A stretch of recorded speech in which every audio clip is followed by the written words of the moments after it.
Support for Red Blue Hoops comes from Nicholson, McNamara, Smith & Associates, Merrill Lynch Wealth Advisors, dedicated to helping clients define financial goals and develop customized wealth management strategies. Information at 812-473-7336.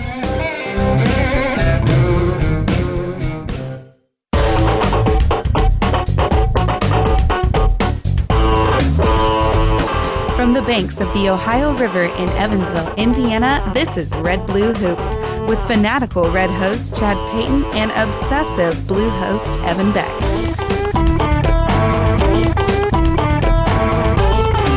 Welcome, everyone, to the award-winning Red Blue Hoops on your WNIN 88.3. Give us a call, 812-426-7400, or tweet us at Red Blue Hoops. I am Chad Payton, your voice for the Indiana Hoosiers, and joining me tonight as the voice for the Kentucky Wildcats from Nashville, Tennessee tonight, Evan Big Cat Beck. Evan, welcome to the show. What's up, Mr. Payton? How you guys doing back in Evansville tonight? We are doing well. Weather's pretty nice. We are hanging in there, ready to talk some hoops. What about you? Well, doing great. The drive down this afternoon was beautiful. The sun was shining. Saw a tremendous amount of wildlife on the side of the interstate, a lot of deer and turkey, and traffic wasn't too bad. Got settled in. Down there on special assignment for Coach Cal Perry doing some legwork for the upcoming 2017 SEC basketball tournament here in Nashville in March, and getting some things set up and doing some behind-the-scenes work for Coach Cal down here to make sure the Cats run to a SEC championship title in Nash Vegas. It's not a secret. I actually got a notice on Bleacher Report earlier that said Evan Beck, a scout that no one really knew about, is working with Coach Cal. So pretty cool. You're pretty famous today, Evan. Wow, man, things are moving on up for me these days, Chad. Looking forward to tonight's show. We have a lot to talk about, obviously, and a lot going on in Kentucky and the IU basketball world. So why don't you kick us off with some IU updates, Chad? Absolutely. So since last week's show, which I left last week frantic because Indiana was playing Purdue, our big in-state rival, halftime Indiana was actually up 36-32 and played fairly well. Played well defensively. Thomas Bryant did some good things. He had 23 points, I believe. Played well against Swanigan. But when it got down to winning time and underneath the 4-minute mark, IU just could not make enough plays, and that's really been the way it's been the past 6 or 7 games. So Purdue pulled out a nice road win, 69-64 against IU at Assembly Hall. So that was another tough loss in front of the home crowd. So I did have some folks that were at the game. They did say it was a rowdy atmosphere, and you would expect that with the in-state rival Purdue, but still just didn't get it done. So that was, I guess that put IU at the time 15-10 and 5-7 in the conference, and then we played Michigan last Sunday, and this was a lay an egg in front of the home crowd. I think you had actually tweeted. Unfortunately, didn't you take a picture of Assembly Hall and post that? Was that Sunday? I did. Think it was. I ran across a picture from a friend of mine. Somehow they took right at tip off, and both sides of your upper deck were completely vacant of any IU fans. I mean, not a seat filled with any IU fans. I had to fact check that. I wasn't sure if that was like a Trump inauguration type conspiracy, to make sure that. But I had friends at the game, and they verified that yes, indeed, the balcony was pretty empty. So that's kind of embarrassing. That is. It's hard to deal with fair weather fans. We'll get into that a little more later, I think, in the show. But right. I was surprised to see it to that magnitude with this many games left in the season, with you guys still having a chance to make it in the tournament. And it's the time when you think about it, Chad. You guys have had some unfortunate injuries. You've had some key leadership people like Colin Hartman out for the entire season. You lose OG. Yep. That's the time when your fan base has to band together and get behind the team, especially a young team like Indiana has this year, and really rally behind the guys. But I'm highly disappointed in your fan base for being so fair weather fan based at this time of the year. Yeah, as much as I would want to disagree with you on that, I do understand that. I agree. And there was a lot to play for. I mean, Michigan was a top 50 win there. IU at the time, 15-10. Get that win, 16-10, and you're still in the conversation. So, absolutely, huge game for the Hoosiers right there. It was. I mean, I was just absolutely astonished. I mean, because you guys traditionally, Simon Hall is one of the toughest places to play. You guys get all jacked up. The fans are excited, but it was dead in there on Sunday. It was. I think the players played to that and really just did not play well. And Michigan did go on to a 75-63 win. So in 2 games against Michigan, who I actually said before we played them up there that Indiana matched up well with them. So my Nostradamus prediction on that was not good. No. And I'll openly admit that. Shooter was right. Michigan did expose us not only once but twice.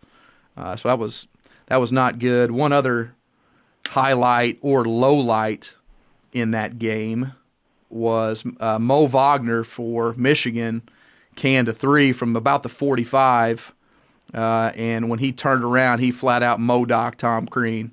I don't know if you saw that or not. Did you catch that? Oh yeah, I took a video off my TV and tweeted that one too. I was on a roll Sunday, Chad. Well, and Tom Crean makes it easy though, doesn't he? I mean, he just does. I don't know how he pulls that off. That's why I love him. That's why I started the hashtag of Keep Crean, because he is so entertaining as a rival fan. He provides so much material. I don't know. It's just kind of humorous. I kind of felt sorry for him at that point in time. It's like kicking the dog when he's down, you know? Oh, agreed. That was the season in a nutshell right there. So yeah, it was.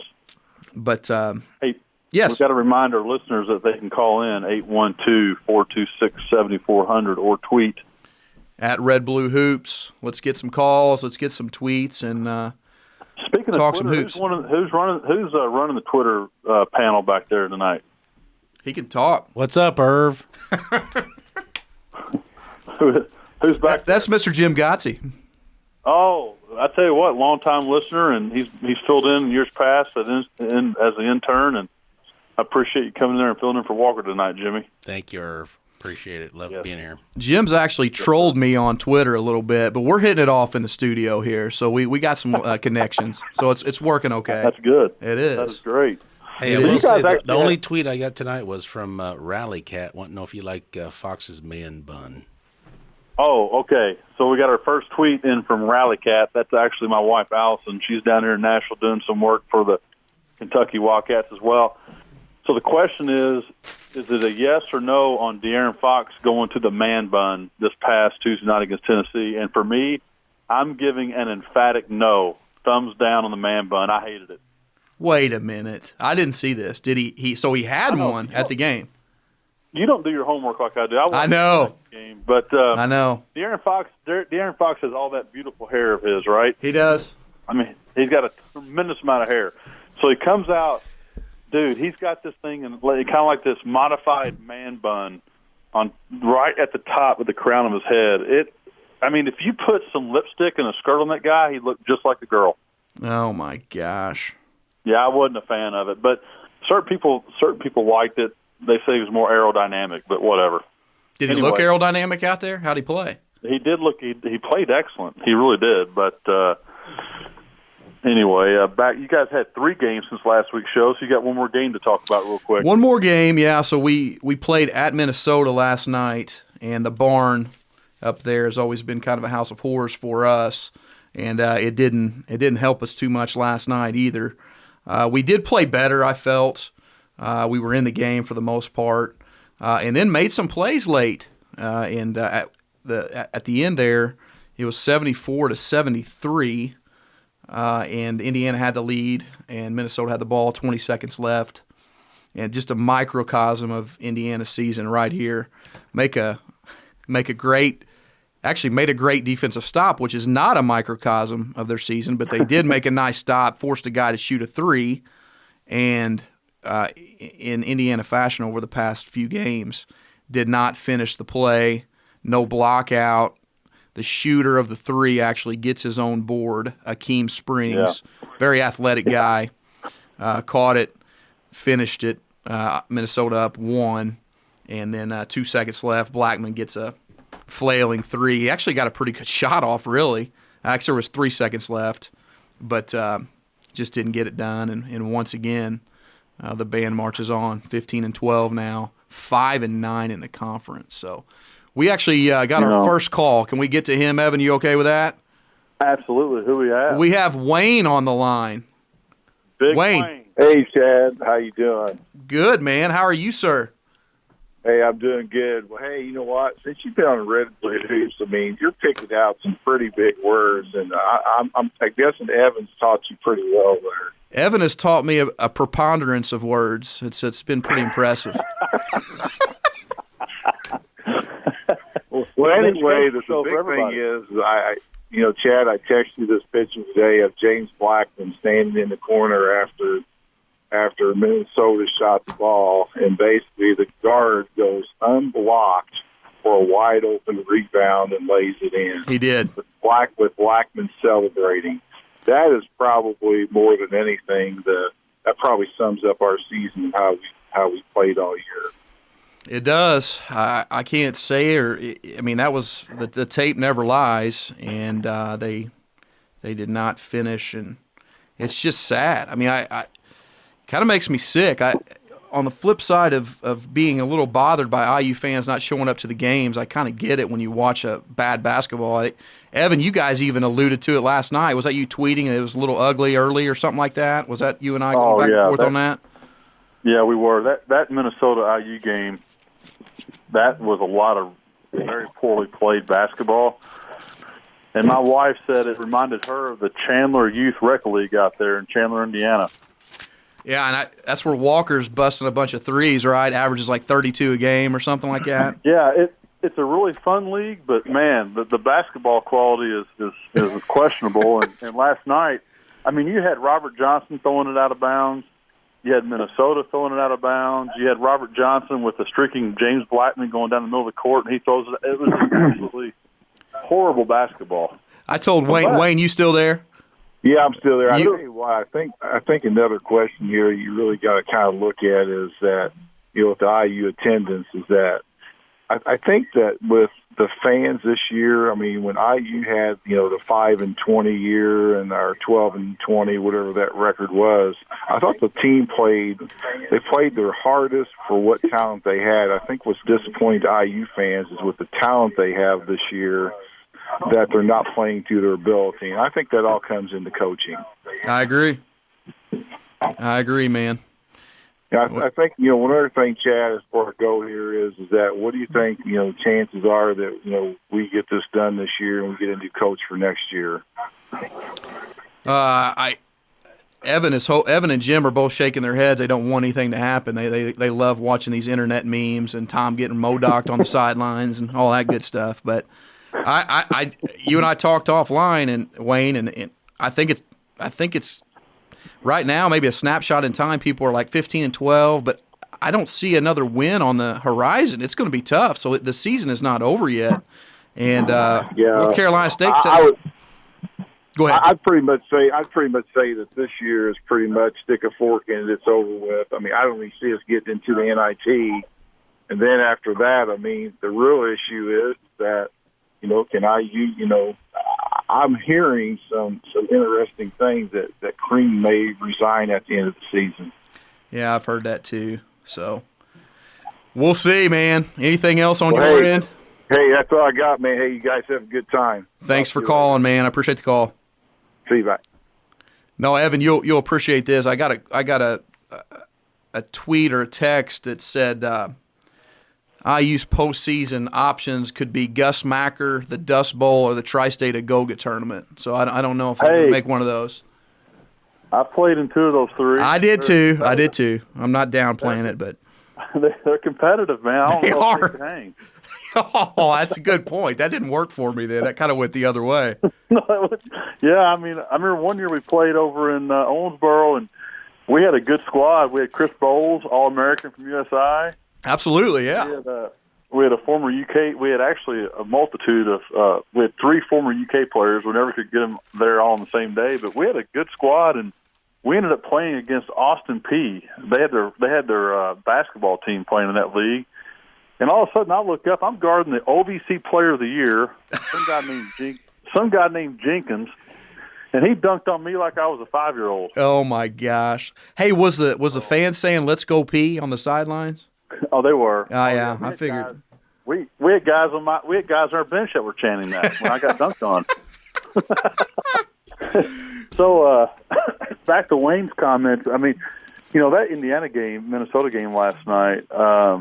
It's just, even though it was so poorly played, like I texted or tweeted or something last night, it was oddly entertaining because it came down to the last 3 or 4 minutes. Both teams started making some pretty good plays. They did. And it was actually entertaining from that perspective. And then you got to see Richard Pitino lose his mind early in the game, get a technical. He was throwing a hissy fit, taking his coat off, taking his tie off. Then you had your best player, most consistent player right now is Josh Newkirk. He went head first over the end of that raised court. That was kind of scary. Hey, I got a comment on that. So I'm watching that play, and Newkirk makes a nice steal there. And if you remember right, that defender is right on him, following him to the hole. And James Blackman is filling the lane on the left side and is open.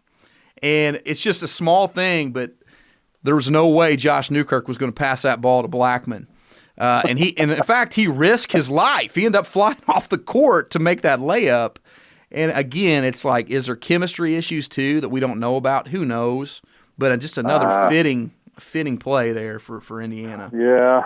You know how it is when you start losing, there's all different sorts of rumors that start surfacing, and, a lot of that stuff is just kind of hearsay, but you start seeing some of the body language on the current IU squad. And, Robert Johnson, man, he's awful right now, and he wasn't just a few weeks ago.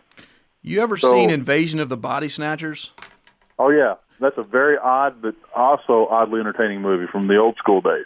Yeah. Well, and I think of like something has got in like Space Jam. You remember when they took the talent from like Barkley and those guys? I'm watching Robert Johnson and I'm like, is that actually happening there? We actually got 2 calls right now coming in. Well, how close are we to break? We are fairly close to break. Well, I tell you what, look at Sam or Burger. Should we go to break and come back and take some calls? We're going to take one call here real quick. Shooter, okay. Are you on the line? It's Shooter, Evan. So yeah. Hey, good evening, Chad and Evan. How are you guys doing tonight? We're doing well. How are you, Shooter? I'm doing well. Hey, you guys talked about Chandler Youth basketball. Shooter's got 4 championship CYBA trophies sitting in my room right now from there. If you want to talk about football and basketball combined, well, then that's your league right there. I just wanted to – Wayne was on that and coached there numerous times. That's where I've got my coaching pedigree before I moved on to middle school and JV basketball. So I've got a lot of experience there. But, Chad, I was coming after you tonight, buddy. I wanted to tell you, first of all, Evan's team, they looked halfway decent the other night, starting to get together. Calipari, much as you don't like him, you got to give the guy credit that, he gets these kids to play together. He gets the talented kids. But, you look at Crean, and we look at the kids' effort. Everybody wants to attack the kids, and, Blackman's out to get his, and Bryant thinks he's a shooting guard. He does. But the thing that bothers me is these kids are playing hard. You look at the Wisconsin game, the Purdue game, the Minnesota game, the 2 Michigan games, they just flat out didn't show up.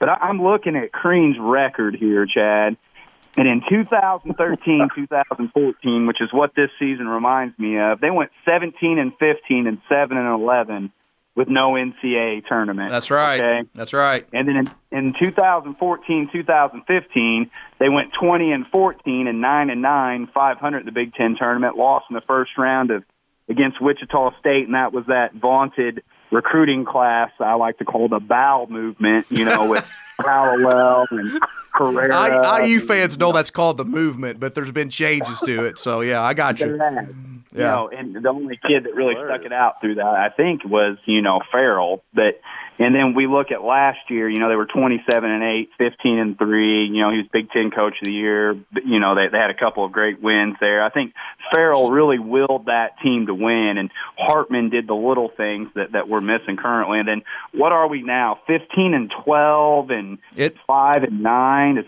that correct? 16-17 so far. It's not pretty, but Shooter, we actually need to go to break. Can you holler at me here in a little bit? Or thanks for calling in. No problem, sir. You guys have a great night, and I will say this, Indiana won't win another game. They need to sit everybody to the Big Ten tournament. If Creed wants to save his job, he's going to have to win 5 games in a row in the Big Ten tourney. There you go. You heard it first from Shooter. Well, we need to go to break. Go Hoosiers. Go Big Blue.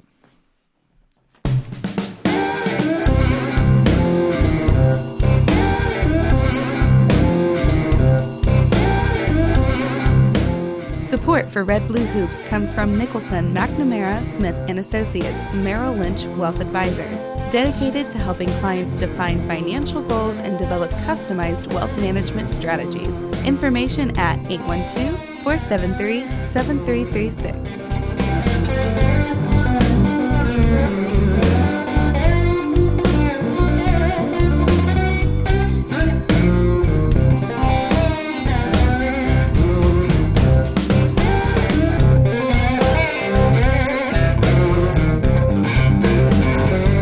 Welcome back to Red Blue Hoops. Again, that is me on the guitar.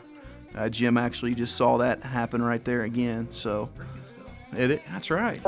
Evan, you still there? Oh, yeah. Can you hear me? I can.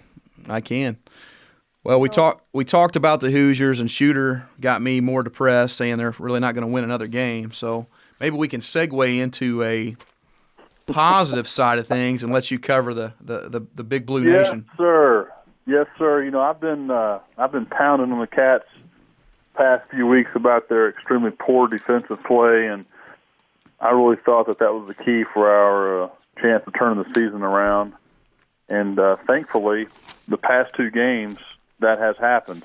We went on the road last Saturday to Alabama, and unfortunately, during the night, the team's hotel was hit by some Alabama fans, and they had 3 fire alarms sound off during the night. I saw that. That's pretty funny. They were discombobulated a little bit, but hey, they just trudged their way through it, and it was really interesting. That was the 1,000th consecutive game Kentucky's hit a 3-pointer. So they're the first team in basketball history to hit a 3 in 1,000 consecutive games, which is kind of unique in a way. It is kind of cool, but Kentucky played a lot better defense, especially early. The first half was excellent. They held Alabama to like 20 points or 22 points, something like that. And they continued their good defensive play in the second half until Bam Adebayo fouled out. Then after that, we got a little bit weaker on defense. But, hey, we got a really solid road win. Alabama cut it pretty tight late. And I was happy to see our young squad be able to step up and make some key plays to seal the game into a victory, and Bledsoe made some huge plays inside. And then late after a timeout, Calipari called a set play for Derek Willis to shoot a 3. He told him, he said, "Listen, I want you to shoot the basketball, Derek." And sure enough, he got open and shot it and drained it, and that was really fun to see. But anytime you win on the road this time of year in the conference, man, it's like gold. So I was really happy with that win and happy that we held Alabama to 58 points because, Chad, you remember I was really crying in my cereal about just recently we let LSU, one of the worst teams in the conference, they scored 58 points in the second half against Kentucky. So that was fun last Saturday. Hey, I actually did my homework that day. I watched that game, and I think I was telling you earlier that Kentucky made Alabama really work for every bucket they got. So Calipari might have got into the guys' heads a little bit, which is a good thing for you. It is. So that kind of gave us a little momentum heading into this past Tuesday night, which was Valentine's Day. I hope everyone took care of their Valentine's Tuesday night. And we were hosting the Tennessee Volunteers. And if you remember correctly, we lost to Tennessee by 2 on the road a few weeks ago in an 80-82 matchup down there in the Thompson Bowling Arena in Knoxville. In the day of the game, I think you saw us on Twitter, Chad and Jim and others, that one of your fellow IU fans here in Evansville sent over a little gift package for me that day. It was a case or a full box of cuties. I saw that. I saw that. Cuties are oranges, and the card, they actually came from one of our callers on Red Blue Hoops. Old Todd Tucker sent me the cuties, and the card said, "Wishing you well tonight against playing against a mediocre team that already beat you earlier this year. You're my best thoughts," or something like that. So anyway, that got me kind of fired up. But you know what? We came out and played really, really well from the start to the finish. We revenged the loss with a 25-point dominating victory in Rep Arena, and our defense was so much better. But the news flash, I don't know if Sam's paying attention, but she can do a little news flash. Got a news flash? Right there. Wait. Uh-oh. Evan, you're getting it done from Nashville, man. It's impressive. Love it. Well, hey, I thought this was worthy of a news flash here. Oh my gosh, it's going on forever. But Malik Monk that I was pounding on last week, Malik Monk had 8 rebounds against Tennessee. That is equal to his previous 5 games combined. I saw that. So that was huge. And he was getting rebounds in traffic. I mean, he was going up and ripping them down, and it totally changed the dynamic of our team. But big victory. And a couple of interesting data points. When we lost to Tennessee in Knoxville, they outscored us in the paint 42-28. Yep. At Rep Arena, we outscored them 32-18 in the paint. At Knoxville, we had 14 assists and 14 turnovers. You remember that review of the game, Chad? I was really complaining about our turnover situation. You did.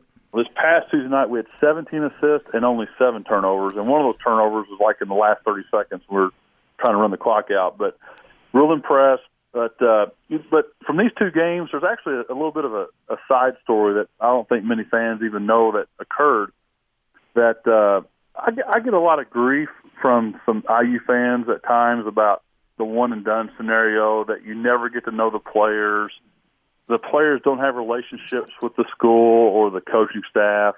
Okay. They just come in and leave, yada, yada, yada. Yep. Well, over the years, I've been giving a lot of stories that negate that theory, and here's 2 really good ones.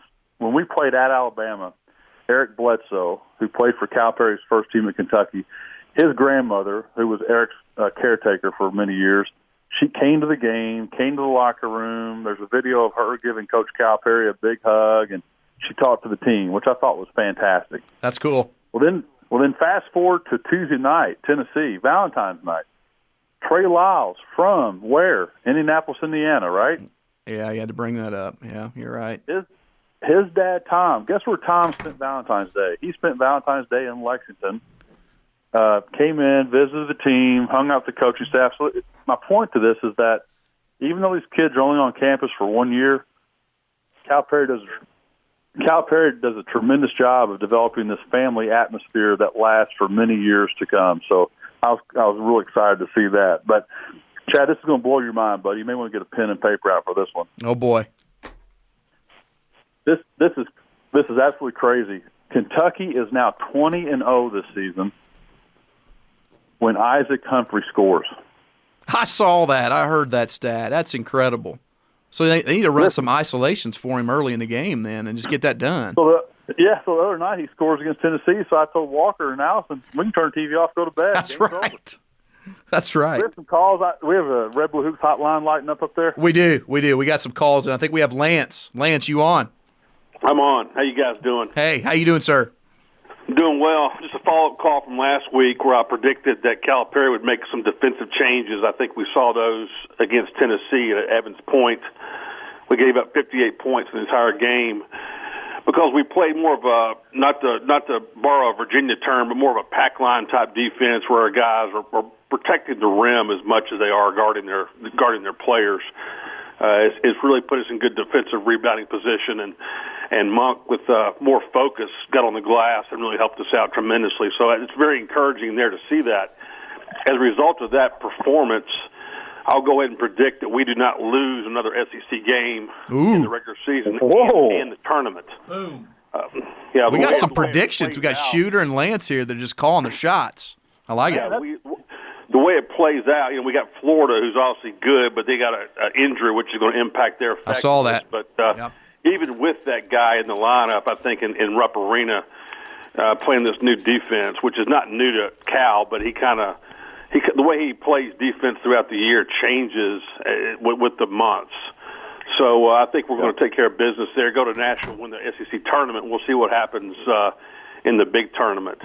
And then secondly, Evan does all his homework for this show, which is impressive. His knowledge base about Kentucky basketball is pretty crazy. When he was in high school, he didn't do his homework. Oh, man. He did not do his homework. He told my parents, he goes, I'm not doing my homework. I've been at school all day long. I'm tired. I want to do something else.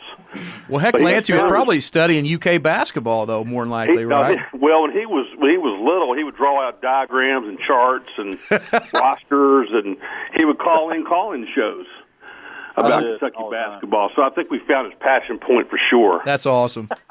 And then the third point I want to make is really a question. It's directed to Evan. I mean, what's going on with Sasha Killa-Jones? I mean, he's McDonald's All-American, 6'11", good player early on, not getting any minutes. I'll hang up and listen. Yeah, I didn't even realize they had him. Yeah, that's a good question. Sasha Killa-Jones, McDonald's All-American, 5-star recruit, about 6'9" or 6'10" player. Before the season started, Chad, when they had some NBA people in town, he actually had a practice where several NBA scouts said he's the top prospect, long-term NBA on the team. Really? Okay. Yep. But since then, obviously, early in the year he was getting some playing time, and obviously now he doesn't play at all. And I heard some information today. I was listening to Kentucky Sports Radio on the way to Nashville. Matt Jones. Yep. He had lunch with an NBA scout yesterday, in fact, and they were talking about the mystery behind Sasha Killa-Jones, because apparently now in practice he looks terrible, like not even the same person. The Monstars get him too. The Monstars. Maybe, yeah. So it's really it's a complete outlier.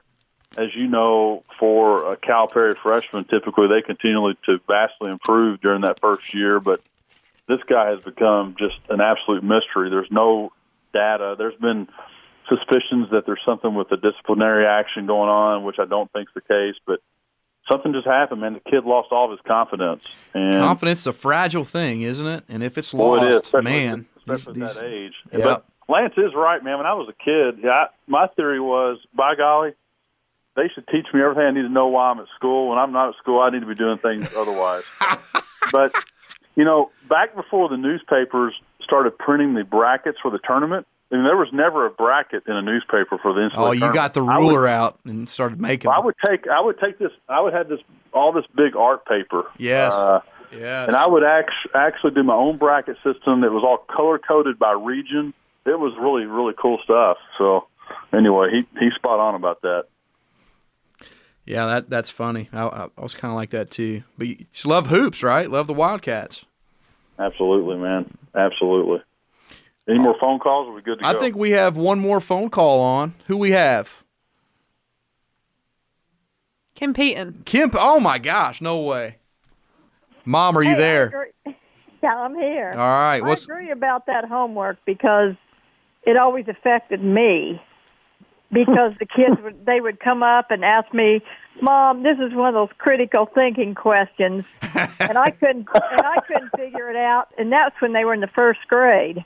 Yeah, that's right. Really bad. That's right. Mom, it's a critical thinking question. But anyway, also I got the Indiana magazine today in the mail and the Sports Illustrated swimsuit edition, and your dad wouldn't even look at the Indiana magazine. I can't understand why. Oh, my gosh. Well, I wouldn't look at the Indiana magazine right now either anyway, so yeah, I got options. And, no, they've just lost their way, and I don't know why they would be it seems like they would be playing with more intensity to me as the season goes on and want to, get up there and maybe make a tournament of some sort, but I don't know what to tell you. It does. They just don't look...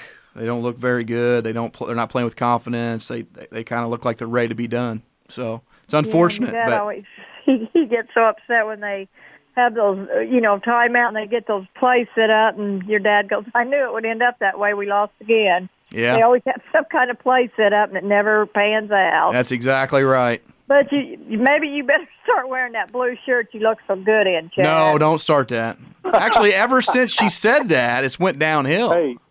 I know. I got to go cover that sign up again. You might have to. Man. Okay. Well, you guys have a great weekend. Have You too. fun in Nashville, Evan. All right, thank you. Okay, Thanks we'll for calling. see you. And Okay, love you. Thank you, love you. And thanks. We need to go to our last break here. Go Hoosiers. Go Big Blue. Go Big Blue, yeah.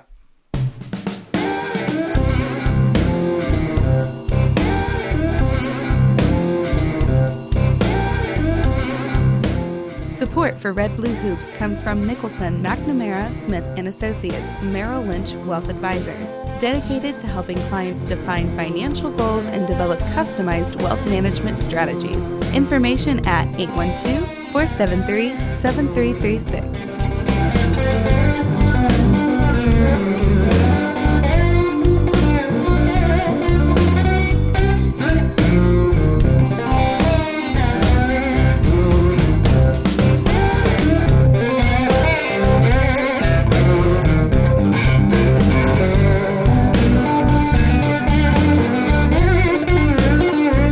Welcome back, IU Kentucky fans. Happy Thursday. Evan, we actually have another call right now. Let's Oh, really? Yeah, let's go to the line. I think we have, is it the Mule? Yes, sir. Mule, you are live. What's going on? Well, it's Robert Mule. I'm calling from Southern Illinois. Chad, you do a great job on that show, buddy. Hey, thanks, man. I appreciate that, sir. You bet. I heard a rumor. I know you're a big IU guy. I heard a rumor that John Gross is going to resign at Illinois, and he's going to take over for Tom Crean. Is that true? Oh my gosh! I hope not. Oh, that would be pretty classic. Maybe then Crean could just go to Illinois, and we could just watch two teams go 15-14 over the next 3 or 4 years, right? No, we don't want him over here in Illini country. He can go somewhere else. Yeah, I don't blame you on that. Yeah. Well, you do a great job. Hey, Chad, thanks, man.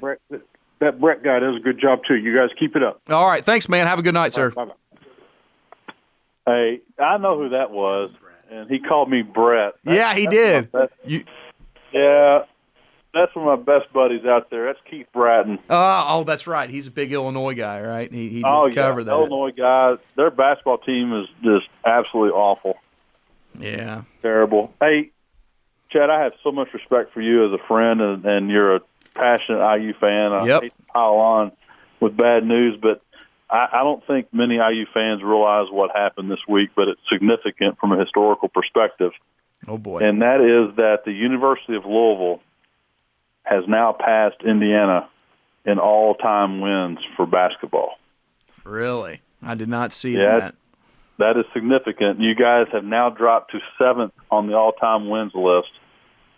So just wanted to pass that along. Thanks for just bearing my. I was kind of becoming positive there, and you had to rub it. During the break, I was glancing down through my notes and ran across that one. Thought I'd pass it along. But back to Coach Crean. I've got a couple of questions there. All right. And is there any phone lines clear? Are we good to go? We have one Twitter question, but you want to run through your Crean deal real quick? Let's do that. Yeah, it's really. And we kind of touched on this a couple of weeks ago, but I want to revisit this. As you know, you and I both run into Indiana fans on a daily basis in our business lives, and we spoke a little bit about the very poor attendance this past Sunday when Indiana hosted Michigan. And then as I'm running into people this week, some at my office and some outside the office, I'm hearing a lot of Indiana fans that are saying they're not even turning the TV on to watch the games. Mm-hmm. And I think people are really, really down on this year's team. A lot of it has to do with what Wayne pointed out, and that's the lack of heart that you're seeing right now. But, last night I saw a lot of your kids playing really hard. They did.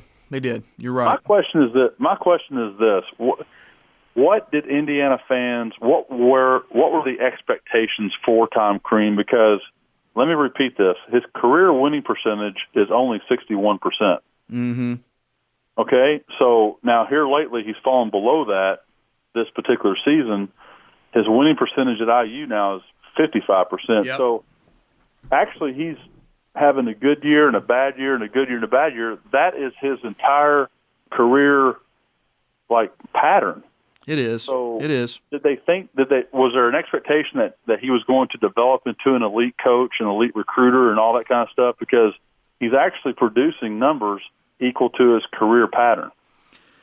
He is. I think a lot of the Dwayne Wade Final Four run, Crean got a lot of respect for that, and then it became okay, Crean is an elite recruiter. And I didn't dig into Crean much before he got that job. I just knew, I think the Indiana fans respected the fact of that job was in shambles there for a couple years, and he probably got a leash there for taking that job. And then that he did turn that second year, that recruiting class with Watford and Holes and those guys, that was a pretty good class. And you had some local with Jordan Holes and Derek Elston. And those guys were from Indiana. So got some fanfare there, and then you started talking about Cody. And Cody Zeller was going to, the other Zellers, one went to Notre Dame, one went to Carolina, and Crean picked up Cody, and then that was like, okay, man, we are getting the in-state talent. Yogi Ferrell then you had all this stuff kind of happen fairly quick after those first 3 years, and I think you've seen the development of Victor Oladipo, and you're like, wow, he not only is he recruiting some pretty good talent, but he's developing players. But the most critical part of Tom Crean is the X's and O's with him, and he just does not understand the game well. He does not. Looks like we don't prepare well. We don't make adjustments. He gets out coached a lot, and there may be talent on the team. And this year's the perfect example of that. He does have some pretty good talent. I mean, last night we started 2 McDonald's All-Americans and 3 4-star guys, or at least 2 4-star guys, and Robert Johnson and Deron Davis. That's 4 pretty good players out of 5, in a transfer from Pitt, who is a pretty good player, and just underachieved. And I don't know. You're right about the pattern. I mean, it's really not changed. So you're getting.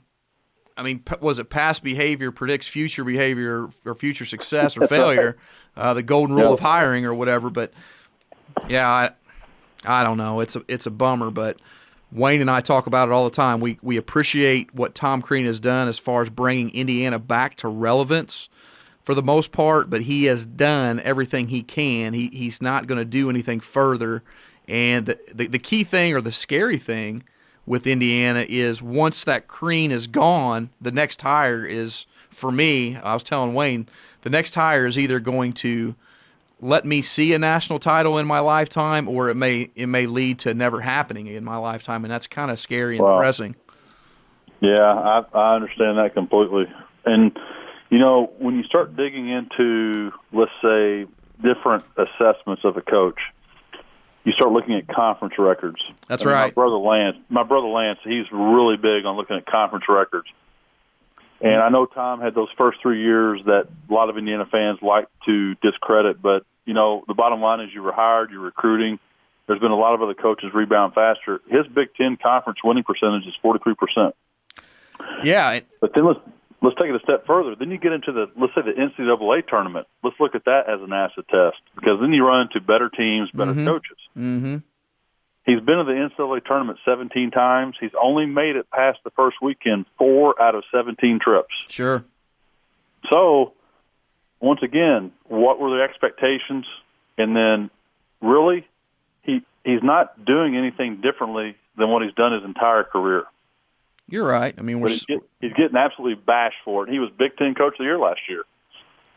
So my vote is keep the guy. I can tell your voice inflection there, what you're trying to pull here. Again, hashtag keep Crean is really getting a lot of momentum down south of the Ohio River. Yeah, your buddy Twitter handle not Jerry Tipton, is that the guy? Yeah, he's pretty funny, by the way, and I think he tweeted last night, oh no, Minnesota beats Indiana again. I'm getting a little nervous. IU might fire him or something like that, So I get it. Well, I think it's a perfect segue for our weekly 30-year anniversary segment from Indiana's last national title. So you have your information with you. Let's hear it. I do. I've got it. I don't leave home without this stuff. But yeah, that's true. let's go to the top 20 songs from 1987. We're now up to number 8. This is a really good one if you like the piano. The Way It Is by Bruce Hornsby and the Range. Oh, yeah. His son plays for LSU, or he did, right? Did you know that? He did. Yeah, he's a pretty good shooter. I'm getting a phone call on my cell phone here. I have to send a voicemail. Excuse me about that. But, yeah. It's not Shooter, is it? No, it's not Shooter. But then the other song coming in at number 7, now I think this is going to get Gotti's attention. A phenomenal video. This is the song Here I Go Again by Whitesnake. Ooh. Yeah, that's a good one. That's a good one there. So let's shift over to the top 20 movie list. I had to do some research on number 8. I did not remember this movie at all. It's called Stakeout. Stakeout. I've heard of that. Who's in that? Do you know? Richard Dreyfuss. Great movie. Richard Dreyfuss and Emilio Estevez. Okay, yeah. Now, Emilio Estevez is kind of a twin to a really good friend of ours, fellow Kentucky Wildcat fan, Jason Blue. He and Emilio Estevez are like twins. But number 7, check this out. This is a great movie. The Secret of My Success, starring Michael J. Fox. Remember that movie? I do. He moved from Kansas City to New York, got a job in the mailroom, worked his way up to the top, and then the CEO's wife started hitting on him. Yeah, that was a funny movie. But anyway, there we go. There's your 30-year anniversary. I'm going to test Jim Gotti on some data here. Ooh. Who won the 1987 PGA Championship? And where was it played? Well, I figured I'd stump him. It was Larry Nelson at PGA National. How about that? Wow. Interesting. That makes you realize how long ago. Thank you, Evan. I was wondering where you. Yeah. Yeah. So anyway, but man, this show is flying by, folks. It is. Flying by. Let's cover this Twitter question real quick. Can we do that? Absolutely. Fire away. All right. So it says we're 3 weeks from conference tournaments. Who will make a further run in the respective conference tournament, Indiana or Kentucky? Who sent this question then? No, is that from Walker Lawbeck? Walker Beck. Oh, really? So the question is, which team will make a further run in their perspective or the respective conference tournament? That's correct. Yep. You want to take that first? I'm saying Kentucky. No way. I mean, geez. Chad, what's your answer to that question? Well, Lance was actually calling a shot. He did say they were going to win it, didn't he? He did. He said they're not losing another SEC game. Yeah, he's probably that right. Makes me nervous. Speaking of games, we're at Georgia this Saturday. I'm nervous as you know what about that game. Georgia almost beat us at home a couple weeks ago. Yeah, you guys are a confident bunch. You guys are playing well now. You should get the thing at home. Bottom line is, Chad, if we play defense the way we can, we'll win. If we don't, we have a chance to get beat. But I don't know.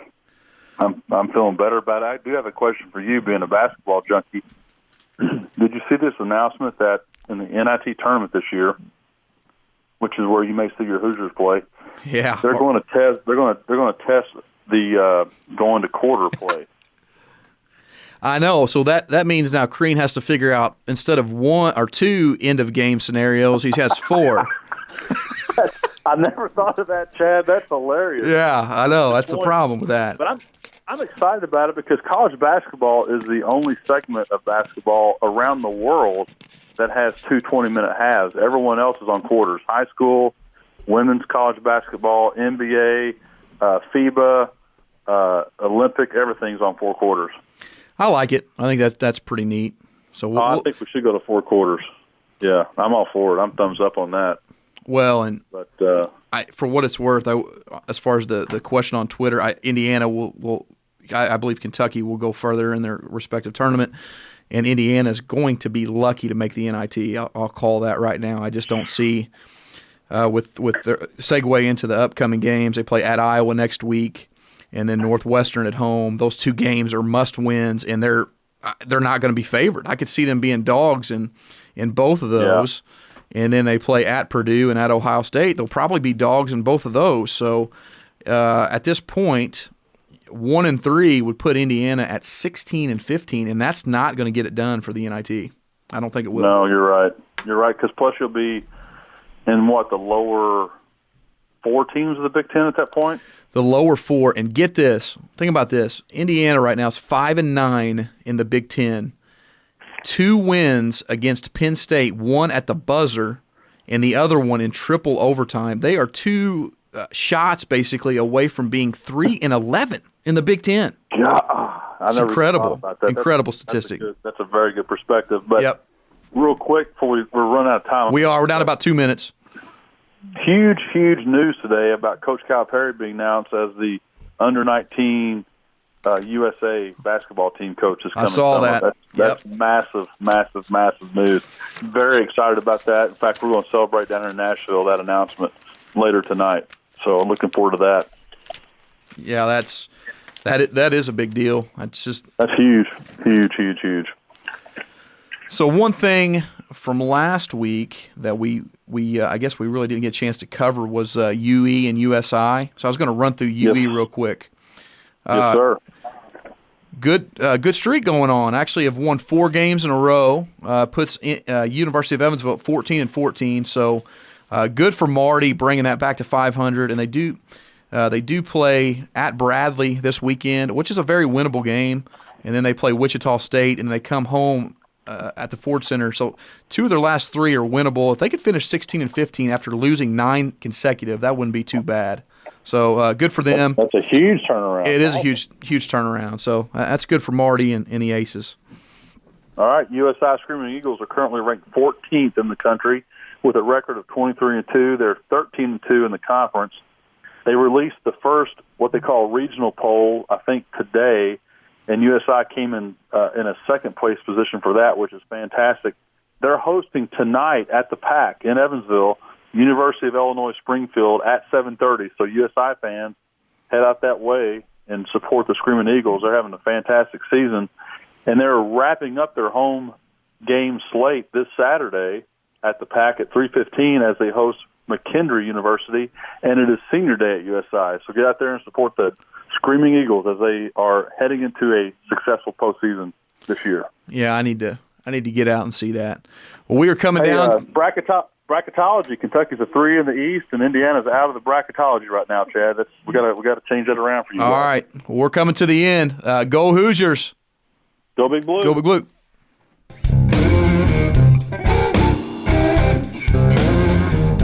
Support for Red Blue Hoops comes from Nicholson, McNamara, Smith & Associates, Merrill Lynch Wealth Advisors, dedicated to helping clients define financial goals and develop customized wealth management strategies. Information at 812-473-7336. Red Blue Hoops is a production of WNIN Tri-State Public Media. The executive producer is Brad Kimmel. Steve Berger is the producer. The technical director is Samantha Horton. The opinions in this show do not necessarily reflect the views of WNIN staff or board of directors, or, for that matter, Purdue fans, Evansville fans, USI fans, Louisville fans, and certainly not Duke fans.